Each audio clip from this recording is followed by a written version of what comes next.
You know how many teams made the College World Series each year? Be 8. Oh, that's 8. So it's really hard to get there. And if our badge of honor is that we're the best team that's never made the College World Series, and I never make it as a head coach, I told you this, and I mean it in the bottom of my heart, I'm okay with that because you can't put a price tag on that Super Regional in Greenville. But, I would say before this year was hosting the Super Regional. And this is no disrespect to our players, but if you had to go across the field and you picked position players on Texas versus East Carolina this year, you would take every one of the Texas position players, at least from a professional draft standpoint. Right. Everybody would go, well, how about Bryson?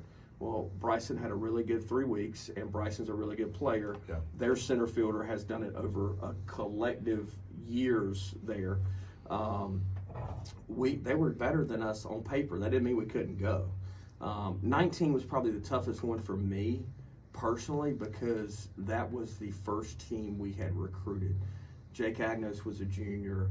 Brickhouse was a junior. Packard was a junior. Of course, Trey Benton got hurt in the middle of that year, but he was a junior. That was our first recruiting class. And you throw Burleson, in there as a sophomore. And, of course, Washer was a redshirt junior. But that was I was like, man, we just put together, in my opinion, the best talented team that we've ever had here at East Carolina. And we just got dominated at a super. I told Jake Agnos this yesterday. He called me on Father's Day, which him and Zach, that was as special as it's ever been a day for me, for those guys to call me and text me and just tell me what I meant to them.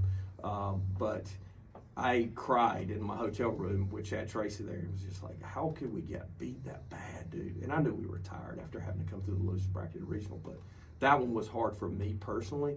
Look, in 2016, we got hot at the right time, and the ball bounced the wrong way. But I will tell you guys this, I've said this, I'm glad the ball bounced the wrong way because I was probably too immature. I probably would have ran for the money if we'd have punched our ticket to Omaha because I just didn't understand probably at a level I do now what leaving a legacy is all about. And so everything happens for a reason. And look, of course I want to go there.